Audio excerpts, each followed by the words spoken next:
बिस्मिल्लाहिर्रहमानिर्रहीम। आज बात होगी मीम साकिन की। नून साकिन हमारा मुकम्मल हुआ था और अब बात होगी मीम साकिन की। मीम साकिन के तीन कायदे हैं। नून साकिन के चार थे, मीम साकिन के तीन कायदे हैं। नंबर एक इदगाम शफवी, नंबर दो इख्फा शफवी, नंबर तीन इजहार शफवी। नंबर तीन इजहार शफवी। अब यहां इदगाम, इख्फा और इजहार तो है, जैसे नून साकिन में था इदगाम, इख्फा और इजहार, लेकिन फर्क यह है कि यहां शफवी का लफ्ज लग रहा है, वहां शफवी का लफ्ज नहीं था। क्यों? इसलिए कि मीम जो होता है ये होंठों से अदा होता है और होंठ को अरबी में शफातुन कहते हैं, तो होंठों से अदा होने वाले को शफवी कहते हैं। तो चूंकि मीम का ताल्लुक ही होंठों से है तो लिहाजा इसको शफवी कहेंगे, चाहे इदगाम हो, इख्फा हो या फिर इजहार हो। इदगाम शफवी क्या होता है कि मीम साकिन के बाद अगर दूसरा मीम आ जाए, अगर दूसरा हर्फ मीम हो तो उसको मिलाकर पढ़ते हैं, उसे कहते हैं इदगाम शफवी। जैसा कि लहुम मिन्ना, अब देखिए हुम और उसके बाद मीम आ गया तो दोनों को मिलाया और इदगाम की अलामत तशदीद आ गई, हुम मिन्ना, तो दो मीम मिले तो यहां इदगाम शफवी हो गया। और इसी मीम साकिन के बाद अगर हर्फ बा आ जाए तो वहां इख्फा शफवी होता है। इख्फा शफवी का मतलब यह है कि आपने पोलाइट तरीके से, शाइस्तगी के साथ, नरमी के साथ इख्फा करना है। जैसा कि आपने नून साकिन में इख्फा किया था, नून को छुपाया था, इसी तरह यहां मीम को छुपाएंगे, बिल्कुल जोर नहीं लगाएंगे। जैसा कि अलैकुम बिवकील। अब इसमें एक बारीक सा फर्क है। फर्क यह है, अगर आपने इसको यूं पढ़ा अलैकुम बिवकील तो ये इदगाम शफवी की तरह हो जाएगा। जैसा कि लहुम मिन्ना, अब देखिए मेरे होंठों को देखिए, हुम मिन्ना इदगाम शफवी, अलैकुम बिवकील इख्फा शफवी। फर्क क्या हुआ? कोई फर्क नहीं हुआ, इख्फा को भी इदगाम कर दिया।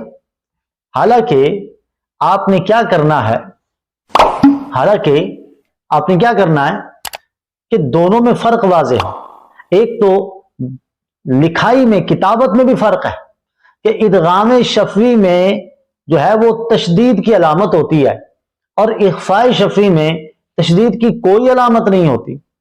जब इतना वाज़े अलामत में फर्क है तो पढ़ने में भी फर्क होगा, और फिर इस्तिलाहात में भी फर्क है।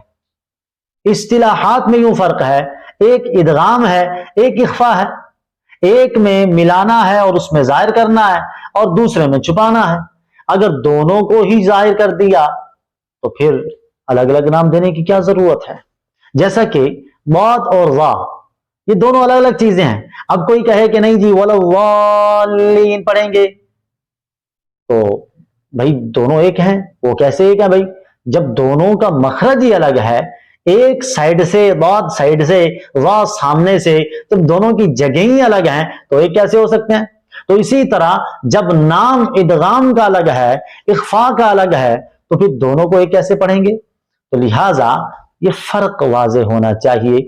एक बार फिर मैं पढ़ के दिखा देता हूं। देखिए इदगाम शफवी को पढ़ते हैं लहुम मिन्ना, हुम मिन्ना, हुम मिन्ना।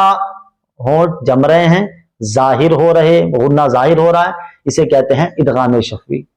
और अलैकुम बिवकील, अब यहां मीम साकिन के बाद बा आ रहा है तो यहां जो है वो इख्फा शफवी होगा। यहां आप होंठ जमाएंगे नहीं, क्योंकि अगर आप जमाएंगे तो इदगाम वाली सूरत हो जाएगी। जैसा कि आमतौर पर यूं पढ़ा जाता है अलैकुम बिवकील, तो कुम नहीं करना, बल्कि अलैकुम बिवकील, कुम बिवकील, कुम बिवकील, कुम यूं नहीं करना, कुम बेवकील, कुम बेवकील।